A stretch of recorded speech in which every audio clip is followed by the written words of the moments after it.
Welcome to the show. You've joined me on another segment of Plugged In. I am your host, Lewis Johnson. Shout outs to Alexis Nicole on that video talking about cheating. Today's show, we're going to be talking about secret lovers, the truth about love, lies, and infidelity. You need to get on the phone right now and call one of your girlfriends. Send her a text message. Babe, girl, you need to turn to this show because we're going to be dealing with some really serious questions as it relates to infidelity. Guys, you might be in a situation right now where you know somebody who's living in an infidelity situation or a cheating situation. Have them to turn to this show right now. Call them up. Send them a text message. I've got a special guest on the show today, and we want to just dive into the conversation and the discussion around cheating.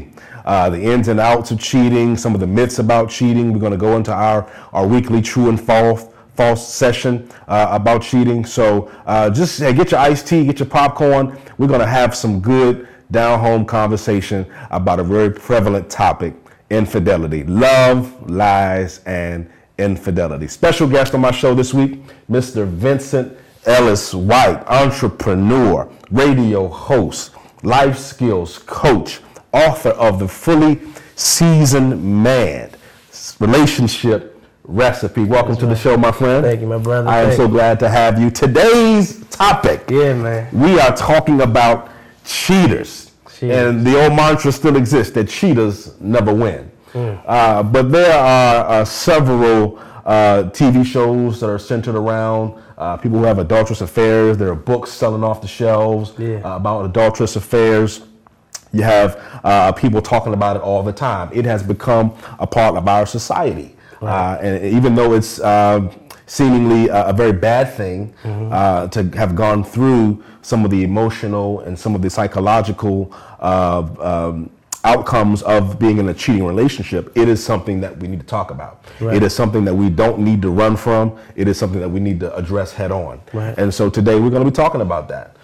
So if you're living in a situation right now where you are cheating, if you're living in a situation where you know someone's cheating, or you are the mistress or the mister in that cheating relationship, we want to have a down-home conversation about that today. So as we talk about this type of situation, a lot comes to mind. But before we go into the situation, I want you to kind of just tell us a little bit about yourself, a little bit about your book, and just kind of give the viewers an overview of who you are. Okay.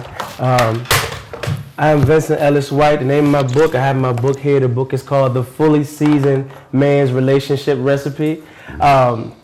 Little background about me: graduated Norfolk State with my bachelor's. Got my master's in education last year. After I wrote the book, The Fully Seasoned Man's Relationship Recipe, which is about everything we're talking about today: secret lovers, lust, infidelity, and overcoming those things. I was able to get the Styles Weekly Top 40 Under 40 in my hometown, the city of Richmond, which is a very good thing. I did a lot of book signings and a lot of shows, and this is a topic that's ongoing, that has to constantly be discussed, and so we can try to remedy these things and open up people's minds and views about it. So I'm just here today, man, to help my man out today, Plugged In. We're going to get it in about this topic today. Yes, we are. Yes, we are. Yes, we are. So everybody already knows what cheating is. Right. We don't need to really go too deep into the definition of it, but there are two different types of cheating.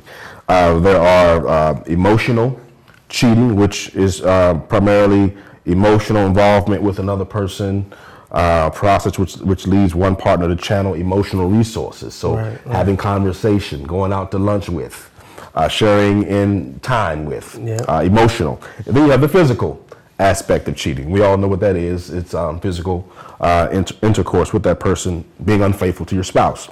So with those types of cheating that we just alluded to, why do you feel that people cheat on their spouse? What is the leading reason why they would do something like that? Well, I would say, discussing the two methods of cheating, I've always heard that it's worse when a woman can do the emotional cheating on a man versus physical, because the emotional means that they've taken the time to tie into that person, and they develop ties to that person when it's emotional. And the physical cheating, we all know physical cheating can be for numerous reasons. In my book, I actually discuss in the first chapter of my book how men were raised versus women. Wow. And not to get into it too deep, but a man may grow up and he may have uncles, you know, a father, friends, peers, and they're asking you at 4, 5, 6 years old, you know, how many girlfriends do you have? And we all remember that, you know, so.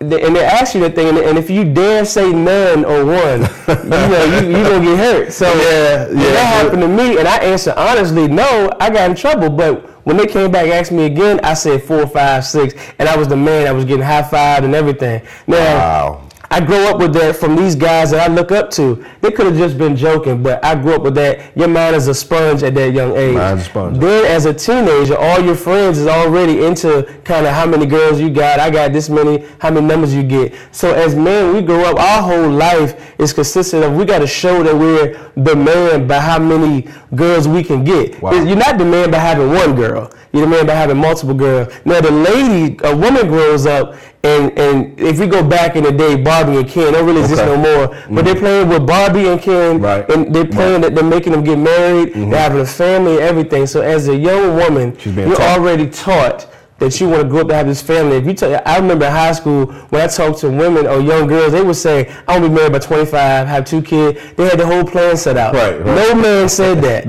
So if you got the man that grows up the way I just explained, and the woman, 2 totally different people, they come together at 17, 24, 27, and they meet 2 different mindsets. 2 different mindsets. One is ready to, you know, if this is the right person, settle down. One has no intention of that. Not saying that every man is like that, but I'm giving a general example of how some men are picking up things.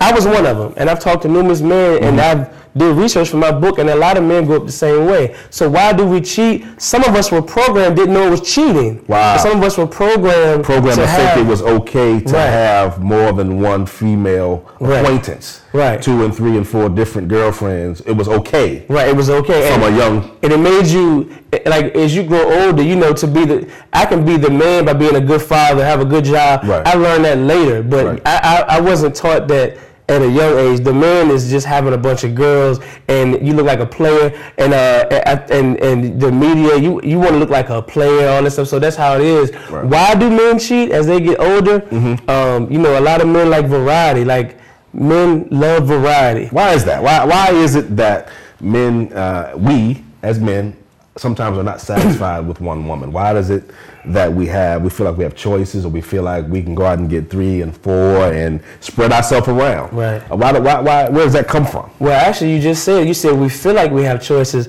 We actually do have choices. And when I say do, I don't mean that every man can get whatever girl he wants. But what I mean is that the ratio in America today is 12 to 1. 12 women to 1 man in the United States. So we do have choices. Now, it doesn't mean we need to exercise those, but men know that we see more women out here than, you know, vice versa. And so, number one, we do have choices. So that means that the fact we know we have choices, everybody needs to learn how to exercise restraint, willpower, and discipline, self-control. Discipline. But as we know, does everybody that you know how to exercise that? We all know a person that does not know how to exercise that. So if you know one and I know one, everybody else knows at least one. So think about these millions of people in the world. It's a lot of people that don't know how to exercise restraint.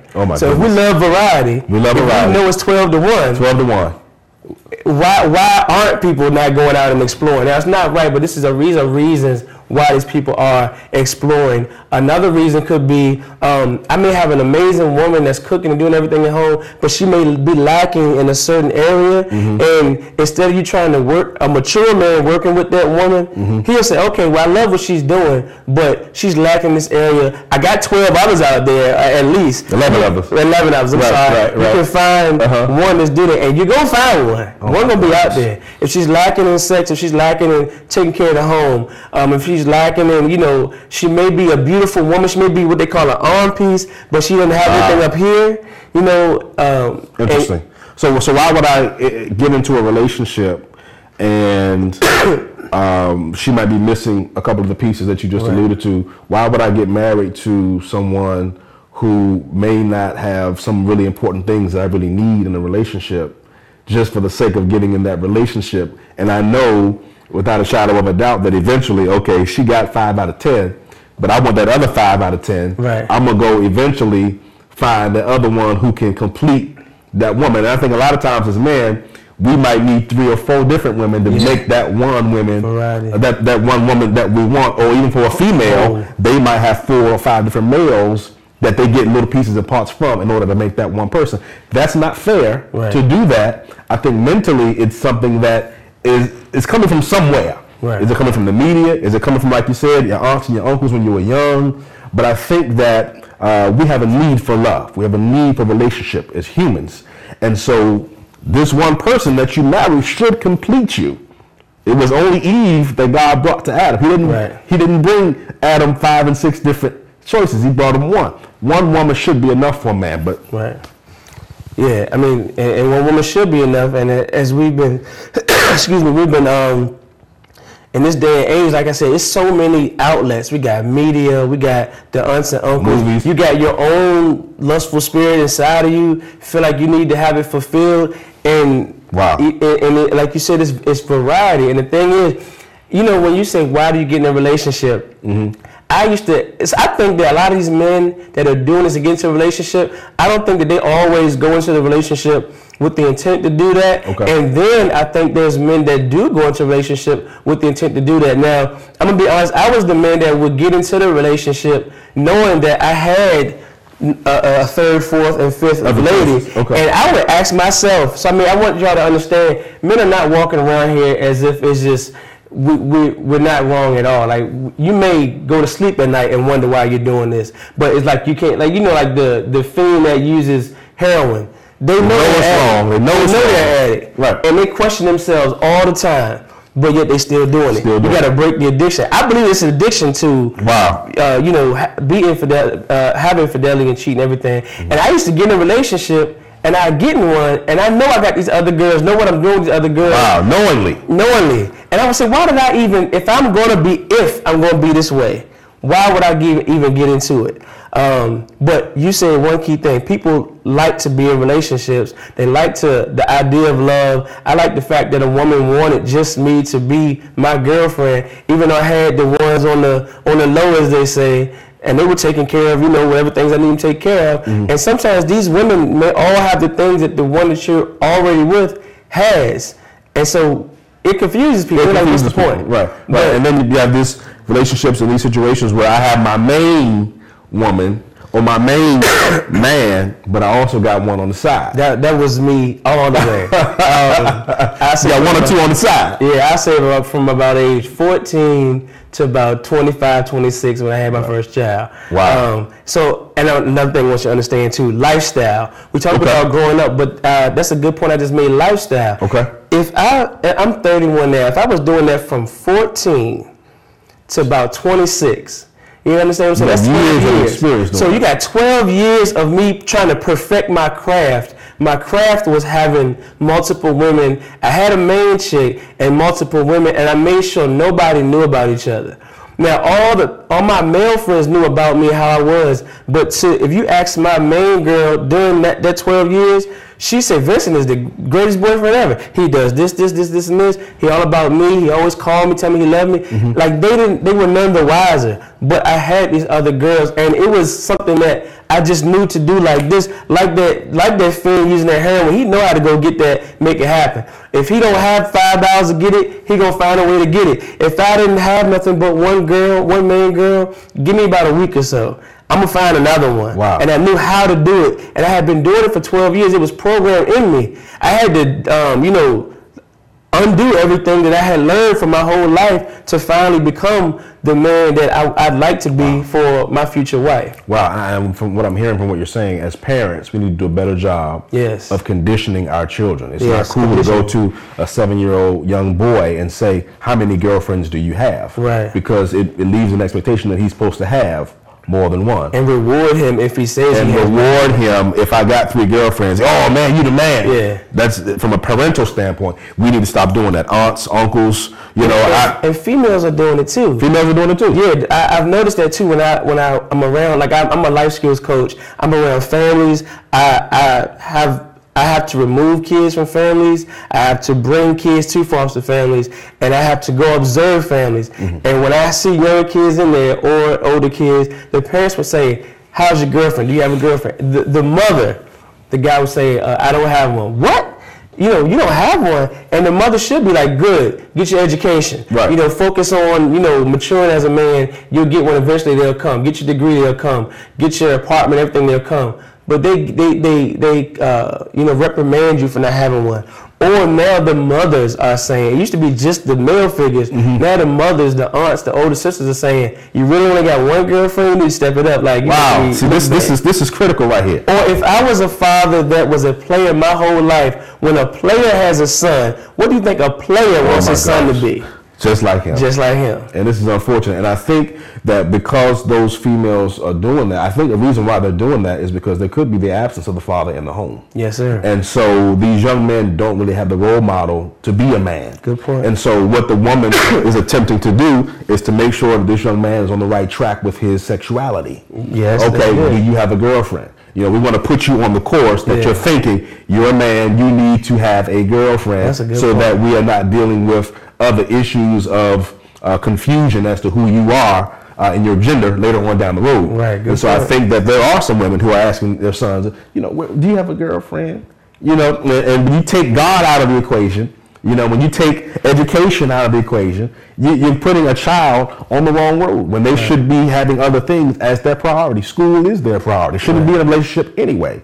Getting yourself together, trying to find out what college you need to go to, or how can you better yourself in life. I wish I had done a little bit more chasing paper. When I was coming up, went to VCU grad, I should have went on and got my master's. Right. Even though I had a full-time job right out of college, I should have went on and traveled to different places before I got married. You see what I'm saying? Marriage didn't work out.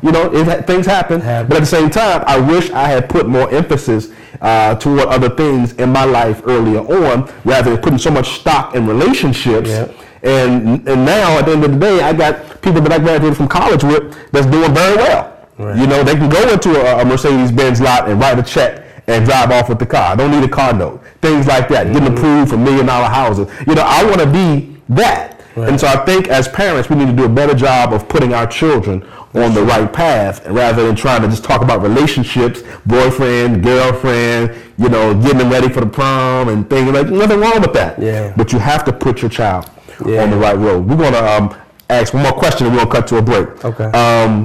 So as we talk about infidelity, you have emotional infidelity, you have physical infidelity.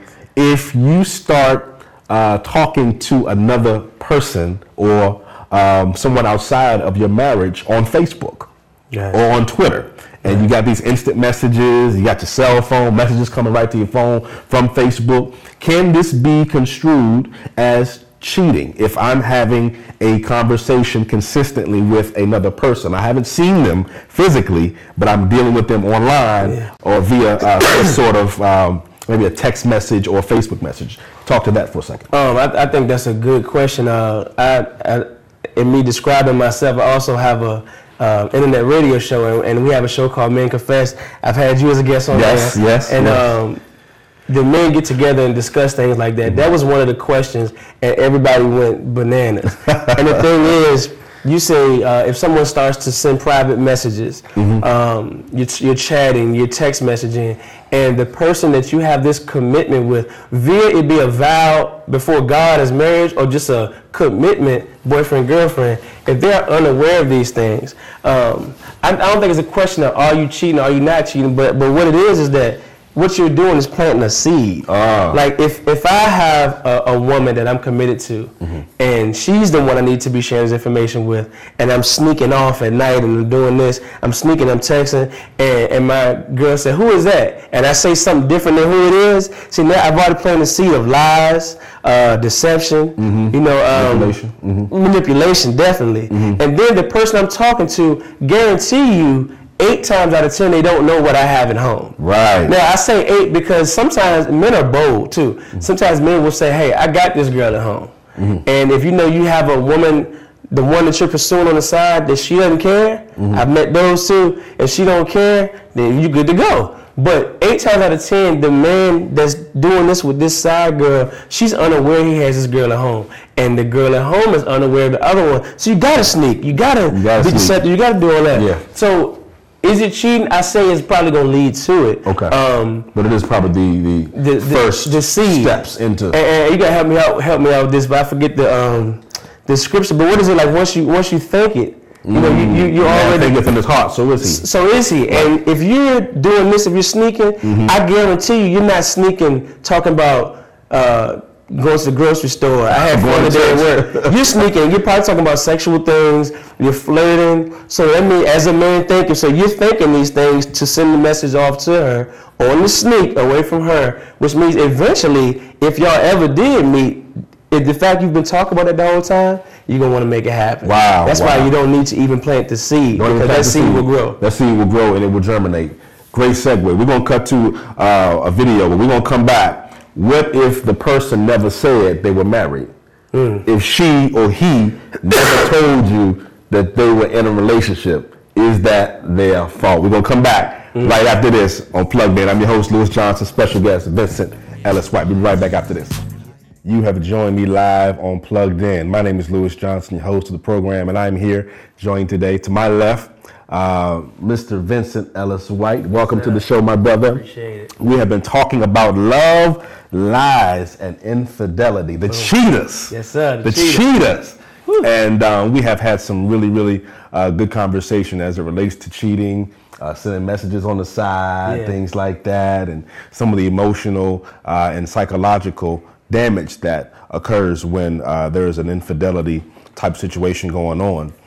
We just alluded to the fact that people might have some people on the side that they're dealing with, which may not really know that you are married. So if you're in a cheating situation, say I have I have a girlfriend, or I have a wife, and I meet someone on the side, but I don't really tell them that I'm married, or I don't really tell them that I'm in a committed relationship. Right. Where is the mindset of today's generation where they won't even expose the fact that they are in a relationship right now? If they, and, you know, the person doesn't know, well, they didn't tell me they were married. They didn't tell me that they've been with this girl for 3 years. They didn't tell me that she didn't tell me she was with this guy for 4 years. Right. And so you get into this adulterous affair, and you get into this situation of infidelity blind, and you don't even know that the person you're dealing with is actually with somebody else. They don't have a wedding ring on, you know, never bring up their wife or their husband. And so now you come into the situation blind. You probably would not be there if you knew that this person was married. So let's talk around that a little bit. It's a big game. I hate to say it. It's a big game. It's a big game. And people kill me when they say I don't play games, because the games are played as a kid in your adolescence, and I hate to say it, as adults. It's just the games vary, but they're still games. For example, the person that is married that will find a lady on the side or a man on the side, keep them blind to the fact that they're married. That's a part of a game, manipulation. And what happens is they know, if not, 8 times out of 10, if they tell this person they just met, I'm married, they're going to walk away. Right. There are a few people that will still deal with you, but overall, most people walk away. If it's your plan to get this other person, why would you tell the person that you're dealing with somebody if that's your mindset? Right. So then this person that's blind to it comes in blind. They think they've met this wonderful guy or woman, and then they start developing feelings. Okay. And see, what I used to learn and do was that when I would meet this person on the side, I don't give them all the information like we just talked about. Just surface information. Surface information. I work. And see, I know they're not gonna ask questions. See, what I used to tell what I told ladies in my book and even on my show, women do not know how to ask the right question. I'll be the one to come out and say, put the camera on me. Transparency. He's being very transparent, ladies and gentlemen. Because if I was a woman trying to date a man, I would ask so many questions, he would hate me at the end of it. Wow. But when you ask questions, you learn a lot by body language. Okay. You know, eye contact. You know, are they looking all around? It's those type of things. If I ask the right questions and they get nervous enough for me to question something, that should be one flag. One flag, at least. You know what I mean? Right. So what it is a person that's married or in a relationship will reach out to a person, keep them blind, only give them surface info, but then they'll deal with a woman enough for the woman to start feeling him. Now, guess what? Now you're in the door now. I'm going to teach you something. Okay. Once they feeling you, you can actually let them know I have someone. They're going to be mad, but you know what? Do you think they're going anywhere? Wow. Wait a minute now. You've gotten your foot in the door and you've actually told this woman or told this man that, guess what? You know, I am with someone. Right. But you've waited until the right time to say that. So you got their heart. You got their heart now. Yeah. So now they might be mad, but what happened? They're mad, but what they do is they rationalize why they're gonna stay. They justify to themselves why they're gonna stay. The girl, all her friends, they the ones with thinking logically. Girl, you must be crazy to stay with him. You must be crazy to stay with him. Right. But you that one girl hold on to, but I love him, but he told me he's dealing with blah, blah, blah with her. He just exposed everything. But my thing, as a man out there being a cheater or player in the past, my thing was I will always go for the girl's heart. Because if I could get the girl's heart, I swear I could tell her anything. Why do you think these guys get to beat on their woman and the woman stays? Wow. We definitely don't condone that. I've never done it. We don't condone it at all. Don't condone it. But what I'm saying is that everybody wonders, how can a woman stay? Right.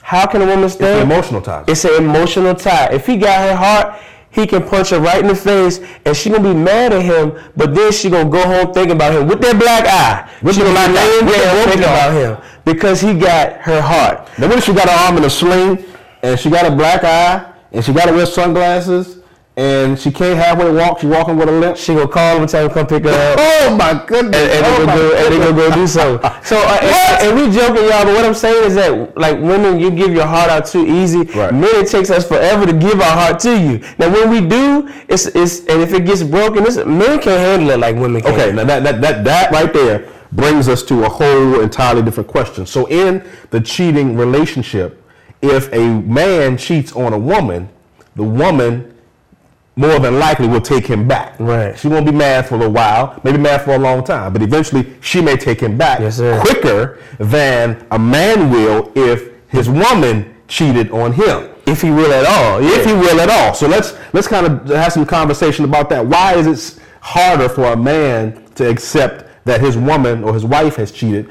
versus a woman accepting the fact that her man has cheated? I've talked about this before on my show too, and women, that's what I love about women. It's a catch-22 with women. I love women because their hearts are so big.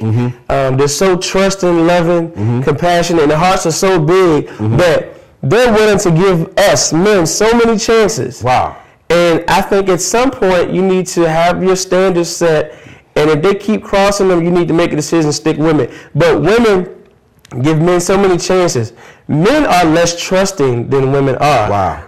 And it's so ironic because if you're a woman and you've been cheated on 10 times, you would think they would never trust nobody again. Wow. But number 11 come in, she trusts him just like this. She may start with the wall up, you break the wall down, she trusts him just like this. If a man loses his loyalty in a woman or trust one time, if you talk to any man that this happened to, I talk to a lot of families and young men too, older guys and young men. Right. But the young guys, I asked them, why you dogging these women out so much? And they would tell me, I was in love once and she did so and so and so. After that, I said, I'm dogging all these girls. Wow. And these young guys I deal with tell me this on the regular. Wow. Could it be that if a woman did that, my ego is bruised? Yes, sir. So now, how dare she do that? How dare she do that to me as a man? Now, for a woman, it might be a little different, but from a man's perspective, us being men can speak to this. If a woman has gone out and done something like that, now I'm gonna go make up for all the time that I missed being faithful to this one woman. Yeah. Why is it that we think that way as men? I don't know. I think it's messed up. I think we feel like I hate to say this, but I think we feel like it's a privilege that this woman deal with us. Wow. I'm just gonna say that like when it's not, it's a privilege for both of us to be together. But the man feels like it's a privilege for her to be with me. So when he finds out that she has dipped out for whatever reason, he's like, how dare she do that to me after I've been sitting here trying to be faithful with her when I could have had X, Y, Z. Oh, it's on now. You know what I mean? So it's like a man his ego would be so bruised. And for some reason, I said our makeup is different. When our ego is bruised, it'll be bruised for years. It'll be bruised for a long time. You know what I mean? It's hard to forgive that. I won't be hurt, and then if the right man come, he'll sweep off her feet the next go around. Wow. A man, he gonna have a brick solid wall up for a long time. Woman put a wall up, you can chop away that wall. You can do that in a couple weeks. Wow. Chop away in a couple weeks. I didn't say that. He said that. A couple weeks. I've done it. That's why I'm saying it. Wow. So in this conversation, say somebody's experienced that. Can they kind of get past that? Can they forgive? Can they kind of go back and rebuild trust, kind of rebuild the foundation, get some marriage counseling? Yeah. And can they actually rebuild their marriage if that type of situation has occurred? I do believe so. I believe it depends on the individuals. It depends on the individuals. I'll put a period there. And then I'll say it depends on the individual's maturity. Spirituality plays a factor in their relationship. I do think all those things can be repaired. Infidelity, anything else that has put a hindrance on a relationship can be repaired. But it depends on the person. If it's a young-minded person or immature person, they're gonna hold on to it. Sometimes people hold on purposefully. You know what I mean? Right. Like you may feel yourself starting to get over it, and then you'll catch yourself. What am I doing? And you make yourself get mad all over again. Wow. So this is the immature stage. Like I would try to stay mad. If somebody did something to me, I would try to stay mad on purpose. When as you mature, the opposite should happen. You should try to rebuild. You don't have to always rebuild with that person, but you have to, get yourself right. You have to forgive that person in your heart. Right. And then if you do want to be with that person, once you've forgiven that person yourself, then you come to the person, let them know what they did was wrong. You're not condoning it. You're not accepting of it. Right. But I need to forgive you, and I still would like for myself. Right, for myself. Right. And for yourself, because if you get back with them, but you haven't forgiven them, I've been there. A man is just going to hover around in your head. It's going to be like you ever had a leaking faucet in your house. You may be 4 rooms down. You hear that faucet though. And it's like a leaking faucet in your head. So you want to stop that leak. You want to forgive them first. You don't just forgive them on the surface, get back with them, and then every time something come up, you know what? That thought. Yeah. I should have never got back with you because you did that. Wow. If I can forgive you first, I think we could get past it. You know what I mean? We can get past it, and I think a lot of that has to do with the damage that a cheating situation has caused a person emotionally, socially, psychologically. Coming out of a cheating situation, now as a man, I'm damaged. Right. And so I'm really going to kind of be careful because now my heart's wounded. Right. My ego's bruised. I got all these other issues that I'm dealing with. But I think that for a man, I think it's far more traumatic to deal with a woman who's cheating versus a woman dealing with a man who's cheating. And that's wrong to say that. I think it has some truth to it. And it seems to be the truth that, men just, we got bigger egos. We got bigger egos. Unfortunately, that's the case. But true or false? Let's go into this segment right here. Okay. True or false? It's okay for me to check my spouse's phone if I feel like they're cheating on me. It's okay for me to go check their text messages, check their emails. If I feel like they're cheating on me, I can go in that phone. Is it true or false with an explanation? True or false with an explanation. All right, I'm going to go. You said the key word is if I feel like they're cheating on me. If I can't trust them. I say true. Okay. Now, if there was no if I felt like, my answer would be false. Okay. Because there needs to be privacy. There needs to be trust. Okay. Why do I need to be going through all your things? We don't need to be together. I'm not a spy, none of that. I need to do that. But when you have thrown in there, if I feel like they're cheating or they can't be trusted, I am a person, I think I was a lawyer in my former life or something like that. Right. I like to gather facts. Gather the facts. And anybody that knows Vincent Ellis White, I gather facts before I make a decision. So when I come to you and have a talk with you, I got exhibit A, B, C, and D. I'm going to tell you what so-and-so done told me, and I got proof of the witnesses. So now I'm a person. I evidence. I love to make people confess. I love to make people confess. Why do you want people to confess? So I feel like people learn better when they come out their own mouth. Oh wow! I do. So like if I can show you cheated, fine. You feel bad and we break up. But if I don't say it all the way, I imply it. But I make you say, okay, I cheated. I did it. Now your head down like this. You know what I mean? And I think you learn better. Wow. So my answer is true. If you feel if there's something that merits you having to look at that. Wow. You know what I mean? Wow. Another true and false question. This is going to get some of y'all right here. True or false? My marriage is not working out. I'm separated from my spouse. I'm not even living with them physically. It's okay for me to date someone else. I say false. You say false. And some of you might say true. If I'm not with them, we're headed toward a divorce, I can go and date. I'm back out. I'm back out on the field now. Yeah. But you say False. Yeah, I say false because I found in my time in dealing with people that I believe that there is a time where people need to wait, get themselves together, mentally, spiritually, everything. I think people need to wait in that time frame. Now, do I understand? Can I see why you date? I mean, because see, some dating is innocent. Not every date leads to all the sex and all that stuff. Sometimes it's just a date, getting to know somebody of the opposite sex. So I understand why these people want to date. I really do. I understand it. But I just think people need to wait. Because I've been the person that they come date. And when they date me, when they come date you, what women would do is act like they're over it.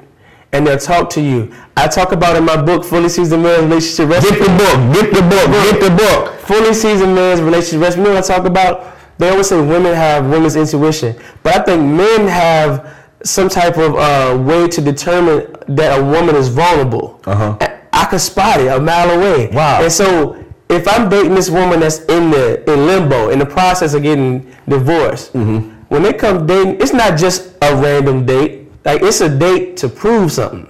You know what I mean? Interesting. If you're a woman and you're separated, you go through a long separation, but you're about to get divorced, some reason it hasn't been done yet. Emotionally drained. Right. Oh, you've been through everything with this guy. You come date me, it's like a breath of fresh air. Before you even get to know me, just because you're on a date with somebody different than homie you've been dealing with, whatever. Right. So all I got to do is come and just be half of open the door. Pay for the tab. All I got to do, you know what? I'll give you an example. Pay for the tab. Pay for the tab. If I pay for the tab, you know what she might come out and say? This show you she ain't over him. What? You know what? You know why you an amazing guy? You just paid for the tab. I've been trying to get my husband to pay the tab for you. He ain't paying the tab, and who knows how long he. So you know what happens? You know how I luck out? Wow. I can take her home that night. Oh Lord. Because she still got this attachment she ain't know about. That's why I say false. You need to wait until the ties are cut, and then you're free to go. You may still need to wait after that. You still might need to wait after that. Get yourself together emotionally. And I'm not saying that's gonna happen. Like I said, it could be an innocent date. I gave an extreme example just now. But this is how guys are able to get girls, especially when they're in a complicated scenario. But even on a friendly date, don't go on a friendly date if you know that there's an ounce of something left. Not mean you're going to get back with him, but there's a tie there somewhere. Because you're going to start feeling this guy. Soul tie. Right, soul tie. Wow. And it don't take much for a woman to feel a guy on some. She might not be in love, but it don't take much for a woman to start feeling a guy. If you start feeling the new guy, then you still got some kind of feelings to the husband, even if it's just the fact that he's the father of your kids. So I love him for that. Okay. You know what I mean? Okay. But I'm also now feeling you, this new guy, and then as a woman, you might already be in this complicated situation, so you don't take the time to ask them questions that I told you what you need to ask about. So you don't ask the questions of the new guy, and come to find out later what you think the new guy doing to her. She just one of many, so now she get played again. See, these are things. That's why you gotta wait. You gotta wait. You gotta wait. A cycle. This is some powerful conversation. I am here with my special guest, Vincent Ellis White, author of The Fully Seasoned Man's Relationship Recipe. You got to get a copy of that book. So we're here today talking about secret love, cheating. Everybody knows somebody who's gone through a cheating situation. But here's a myth that we've heard. I want to get your take on this. Once a cheater, always a cheater. It's a myth. We've heard it before. Once they get started cheating, they're not going to never stop. Once they get started doing it and going out and being manipulative and deceptive, they're not going to never stop. Speak to that. Is that a myth or is that a real fact? No, excuse me. I'm sorry. I believe that's a myth because a couple of reasons. Number one, I believe myself. I myself am an example. I've been talking to you the whole time about things I used to do. Overcoming. He's an overcoming. He's an overcomer. Used to cheat, not a cheater anymore. Yes, sir. I have a girl now I am proud to say. And I ain't proud because I'm on TV. Yeah. I'm proud to say that I have overcame these ways. Okay. And if you had asked me 5-6 years ago, I probably wouldn't have thought I could ever overcome it. So it's a myth because I know I'm living proof, but there's also a myth because those of us that follow the Bible, I mean, you can have your slate wiped clean.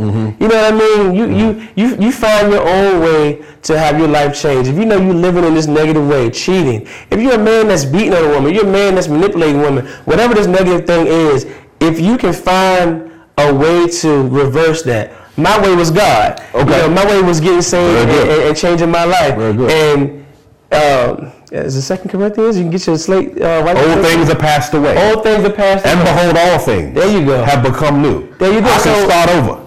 My old things passed away at that point, and my life started changing when I found God. Okay. And, testimony. And that's for real though. Okay. And so old things passed away, and then what happens is the devil will get in your mind and say, "Ain't no way in the world you're gonna just change the way you do." And I was thinking to myself, I was like, "I've been doing this forever. How am I gonna stop doing this? What amazing girl am I gonna meet and make me stop doing this?" Right. But old things can be passed away, and your slate can be wiped clean. And the thing is, you have to change your whole life for you to cancel this myth, because I may change and be faithful, but if everybody knows Vincent as being this cheater, everybody gonna remind me constantly. Man, you remember that? Yeah. Oh, you see that girl? I know you're gonna go get her. Yeah. You know what I mean? So it can be done, but there's measures and steps you need to take. It's not gonna be done like this. Even if you get saved. And yes, old things can be washed away and you can be made brand new. But we also know that you have to have works. You know, you have to work at it. You're not going to be like this and you're just oblivious to women anymore. You need to have a prayer life. You need to do some fasting. You need to do everything. You go find yourself in the house of God, getting some word from somebody who you need to change if all your friends were like you. Change your environment. Change your friends, change your environment. Find guys that you know are being trustworthy to their girlfriends or wives. That way, when you see a girl, everybody ain't pushing you to get back to your own way. They're going to hold you to a standard. Nah, man. Bro, you just got delivered from that. You just got out of that. Don't do that. Man, if I don't get delivered, but then I'm running with my old partners, it ain't going to take nothing for me to go right back to what I'm doing. Right back to doing the old thing. So it is a myth. There are a lot of people that once that seed has been planted in them, unfortunately, they haven't taken the right steps to get it out of them. But your question was, can it be done? It can be done. It can be done. So it is a myth. It's not a fact. It can be done. It can be done. That's why we have shows like Plugged In. Yes, sir. Where we can actually begin to change the way you think. We're on live. Call me right now with your questions. You have a question on cheating, infidelity, the whole nine. 915-5202. 915-5202. We're here with Mr. Vincent Ellis White. Yeah. So, myth or fact? Let's just continue to kind of build on that.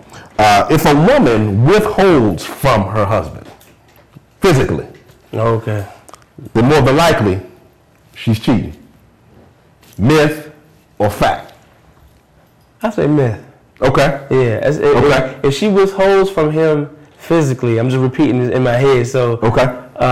More than likely she's cheating.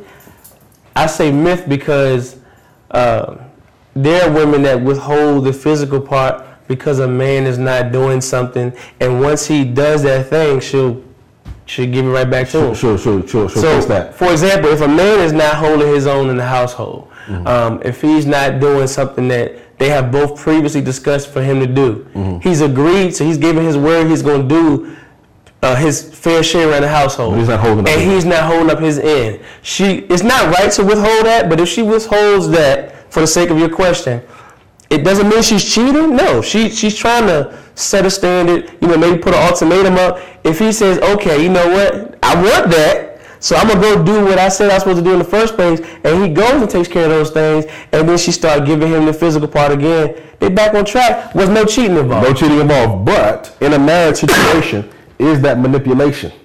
Yeah, I agree. Is that manipulation? If you're married, if you're watching this program tonight and you're married and you're a female and you're withholding from your husband in order to prove a point or to get him to really see how serious you are about doing such and such, and maybe he didn't do what he said he was going to do, is that right to do in a marriage relationship? I definitely don't agree that it's right. I was, I was giving an example saying that it doesn't mean she's cheating, but I don't think that that's right, because I feel like that's testing the other person. And I'll speak for me. I can't speak for all men on this one, but I speak for me. I despise being tested by, I despise being tested. So and what will happen if a woman decides to put an ultimatum on me or test me for something? What I'll do is I'll purposely go against what she's testing me about. So for example, if she would say, well, if you don't do this, I'm not going to do this, I'll purposely not do it to see if she's going to do what she said.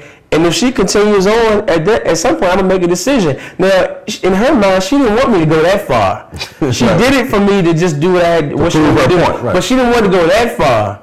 So I let her go that far to let her know, don't test me no more. So I don't think it's right to test a person, withhold something from somebody, or anything like that. And I want to add another point. Okay. Your example saying if a woman withholds a physical, is she cheating? I don't think that she's definitely cheating, but let me say this to the women. If you withhold a physical long enough, you might send him. Oh my gosh. Oh my God. You might send him packing. Yes, sir. If you withhold. You might send him packing. You might send him to that girl that we discussed earlier on the show on the side. Well, ain't nobody saying it's right, but why you gonna push the brother to go possibly do something that he ain't supposed to do? Why? When all you gotta do is talk. How do people do that? I don't know, because all you got is I think everything boils down to communication. It boils down to communication. And if a woman may decide to withhold the physical portion from her man or her husband and never told him. For example, she might just stop one day, and he might keep trying, and she stop. She might make up every excuse. I'm tired. I'm this. I'm that. And he would just notice that it'd been 5-10 days. But in her mind, she's already withholding it. But where's the communication? No communication. So he just thinking something wrong. So what I'm saying, communication. She never got that far. All she do is say, you know what? I don't even want to do this right now because of blah blah blah. And I think the reason that is because women are emotional creatures. Yes, sir. And I think that a lot of the reasons why women might go out here and cheat today is because maybe they're not getting the emotional stimulation from their husbands. That's true. That they used to get. Maybe they're not getting the level of conversation or mental stimulation that they used to get from their husbands. Right. And so as a man, we have to really be mindful of the fact that my wife is just not a toy. Yes, sir. You know, she's not a toy at all. She is my partner. She is my lover. She's my soulmate. I can't just look at her as an object and think whenever it's time for me to want to get down with the get down, that's all she's for. Right. No, she needs to be mentally stimulated. She needs to be emotionally stimulated. You're not going to do nothing without a conversation. Right. You know, you're going to have to talk and say something about something. You know, if it was, how was your day, or, you know, how you feeling, you know, is there anything I can do for you? You know, you have to be able to tap into the mental and emotional aspect. That is true. Excuse me, communication is key. For example, that example I gave of the woman not giving it up and then the man letting 10 days go by. Now, granted, the woman should have came out and openly, verbally communicated to him, but the man should notice on day 2 or 3, hey, hold up. And then pull his woman to the side and say, hey, let's talk because I've noticed 3 days something's not right. And something has changed. So what I'm saying is that the woman needs to communicate if she decides to make a decision like that. But as a man, you got to learn to communicate too. You got to prompt it sometimes. You got to be able to open up the avenue of communication. So both need to do that. Before we go today, I want to talk about ways to alleviate cheating. Okay. Don't ever be alone with the person of the opposite gender for a given period of time, especially if you know that you cannot control that area of your life. Don't have conversations with someone of the opposite gender without your spouse knowing about it, whether it's physically or whether it's online or virtually. 3, if things are not going well in your marriage, then connect with a friend of the same gender. Talk to a girlfriend of your sister. Guys, talk to the fella and say, listen, you know, I want to talk to you about some things. Don't go across the line. Now you're talking to a female about your problems, and then there's some vulnerabilities there, and you know that person might use that opportunity as a doorway. And then also get some marriage counseling. Talk to a mediator, someone neutral who will not take sides. And then it always back to what you said. It's about communication. Yeah, communicate. If you know you're dealing with a situation where you're vulnerable enough to potentially reach out and cheat, you need to communicate. You need to recognize it in yourself first. Because a lot of times we'll go chill with these other people of opposite sex, and we say, I'm fine. I got enough strength to do this. And next thing you know, you done woke up to him the next morning. Oh my goodness. So what I'm saying is like, you got to know yourself first. You said that. So recognize in yourself that I am vulnerable. I'm strong, but when I get around a pretty girl, then that's when I'm vulnerable. So then, like you said, stay away from that area. It don't mean become a hermit, you know, but deal with people. Know your limitations. Know your limitations. Know your limitations. And I will go back and say the number one thing to help you is to keep God first. Keep God first in your life. You know, what I found too with me, another keeping it real moment. Okay. I told y'all, I got saved and I started trying to live a different life. It don't mean to go away. It does not mean it goes away. So there have been numerous times where since, 06 or so, 2006, where I've been very, very tempted. You know what I mean? And know it could go down and happen. But you said keep God first. If you keep God first, you will be so convicted. Now see, if God ain't there ain't gonna be no conviction. You'll go ahead and make it happen. But if you keep God first, if you ready to reach out and touch this lady, go meet this lady, go creep, you got everything covered where you ain't gonna get caught. But you're gonna be convicted if you got God first, and you're gonna go ahead and be like, never mind, because that conviction gonna just be so heavy on you like an anvil. Right. If God ain't there, the anvil ain't there. You ain't gonna feel nothing. Ladies and gentlemen, make it happen. Thank you so much, yes, Mr. Vincent Ellis White. Also, tell us how we can get a copy of your book today. Book Fully Seasoned Men's Relationship Recipe is on Amazon, Barnes & Noble's website. My website is lifelovereligion.com. Anyway, you can get the book, man. Make it happen. If you're in the city of Richmond, find me. I'll get it to you out my car. I hear that. Right. Listen, you join me on Plugged In. Stay in touch with us. You can email me at pluggedin7@gmail.com. I'm on Facebook, Lewis Johnson, Richmond, Virginia. I'm on Twitter at Judah_tribe. Get back at me. Let me know what you think about the show. We're also on YouTube as well. I have had a phenomenal time today. We have had a great time discussing infidelity. Secret lovers, love, lies, and infidelity. We have a great show today. I appreciate you for watching. I'll see you next week. God bless. God bless.